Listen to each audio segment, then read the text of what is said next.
In my last video, I talked about how every method of inquiry inevitably ends in one of the four outcomes: infinite regress, circularity, foundational assumption, or paradox.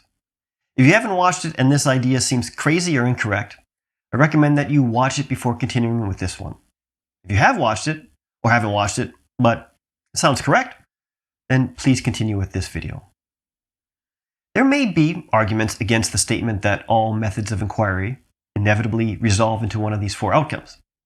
However, if you thoroughly examine any method, you will see that these four are the only possible outcomes. Maybe you accept that these four are the only possible outcomes, but you see them as unequal final outcomes.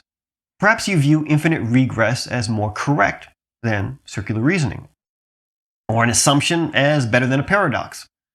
Or, what is even easier to understand, you think that there are differences between different instances of the same kind of outcome.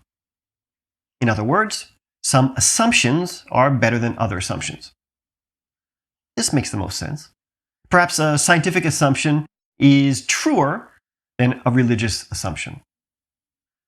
In order to say that one outcome is better than another, or that one instance of an outcome is better than another, you need to base that statement on some sort of evidence.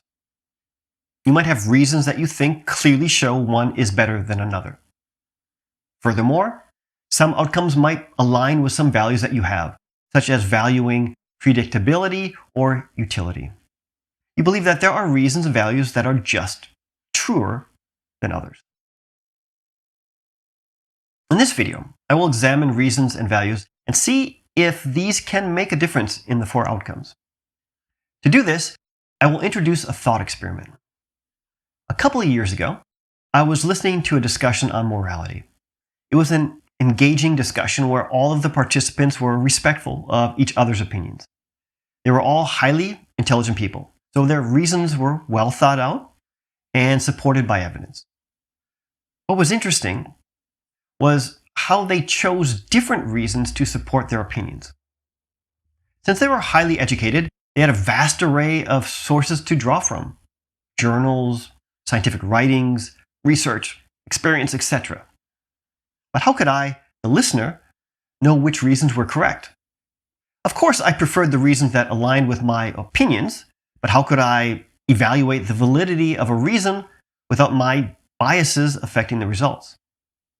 I came up with a thought experiment that gets around our biases to look at what is actually happening when a person gives reasons for an opinion. For this thought experiment, I will talk about two people with opposite beliefs. Each person also has reasons for his belief. I will also examine the values that support their reasons. I will not specify the topic, reasons, or values because maintaining objectivity is crucial. I want to avoid introducing any biases that could affect our understanding. As we go through this thought experiment, I want you to pay attention to your thoughts and feelings. When I reveal some of the reasons and values, notice your reactions. Observe how certain reasons or values might pull you towards believing one person over the other. Let's begin. There are two people, Mr. Blue and Mr. Purple. Mr. Blue believes theta, and Mr. Purple believes not theta. These beliefs are incompatible. Mr. Blue holds the belief theta because of reasons A, B, and C. Mr. Purple holds the belief not theta because of reasons X, Y, and Z. Furthermore, each of the reasons is based on different values. Mr. Blue's values are 1, 2, and 3, and Mr. Purple's values are 4, 5, and 6. They could even share a reason, D. But since it is connected to different values, they can both use it for their respective beliefs. So which belief is true or correct? Of course, this can't be answered. Let's reveal some of the reasons. Mr. Blue's reason A is that some authority group or leader has said that theta is true. This could be any group that you can think of, and the person of authority could be anyone: a priest, scientist, philosopher, actor, artist, author, football player, etc. Mr. Purple's reason X is that the majority of a certain group, or the majority of everyone, believes not theta. belief is true or correct. Now, there might be a slight pull one way or the other because of the authority reason or the majority reason, but still, this cannot be answered. Let's reveal some of the values behind the reasons. Mr. Blue values individual freedom, while Mr. Purple values group unity. You feel a pull towards believing one or the other? How about if Mr. Blue's values hard work and determination, while Mr. Purple values compassion and taking care of others? You might feel a pull towards believing one of them, but it's just a bias. Even if you think you have good reasons for those values, you then just have more reasons, E, F, and G. And those reasons have values supporting them, with further reasons supporting those values. Let's say that Mr. Blue's reason B is objective truth. He says that theta is true because it matches objective reality. However, Mr. Purple's reason Y is also that his belief, not theta, is objective truth. Again, which belief is true or correct? Now, it doesn't matter that they both use objective truth as a reason, because no matter how objective they say it is, they can only get at it subjectively from their own perspective. They can both state that their reason is objective, but there is no way to ever verify that. And we have seen that we can't verify which belief is objectively true by looking at the reasons or values. Is there any way to determine what is objectively true? The most accepted definition of truth is true beliefs and true statements correspond to the actual state of affairs. This is the correspondence theory of belief.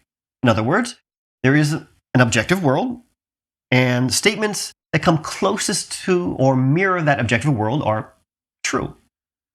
So let's try to determine whether Mr. Blue's or Mr. Purple's belief is objectively true. Now, to do this, we would need a way to compare each subjective perspective against an objective reality. This would require separating reality into three parts: the objective reality itself, the two subjective perspectives, and a theoretical neutral judge. And from this judging viewpoint, one would view both subjective statements alongside objective reality and determine which aligns better. There are many problems with this. It is still impossible to experience objective reality objectively. The judge would just be another subjective perspective. That would mean that that perspective would have to be verified by another judge, and then that judge by another judge, and so on. Infinite regress. To top that all off, reality would have to be split into three. This means that this belief of truth as best reflecting an objective reality is unverifiable, and thus unscientific. So what is the profound implication if there is no way to arrive at absolute truth? Where does that leave us? Now, this understanding is not meant to tear everything down, but to free us. You can recognize that all opinions, all beliefs arise this way, without an unassailable foundation on which to stand. The realization opens up new possibilities. You don't have to take anyone's word as the absolute truth. It can make you truly open-minded, seeing that when sides disagree, they are simply drawing from different areas of reasoning, none more grounded than the other. You can extend this recognition to your own beliefs as well. Seeing their contingent nature reduces arrogance and loosens the grip of certainty. This lets you remain open to other perspectives and possibilities. What does this all say about the nature of reality itself? Once again, it points to there being no independent reality existing outside of or apart from our experiencing of it. Our beliefs and models do not simply correspond to some external truth out there. They are woven into the seamless fabric of our being.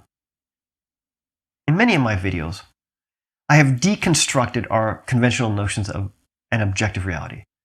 But in an upcoming video, rather than reconstructing a new belief system, I will explore the profound implications of this groundless, foundationless understanding of reality.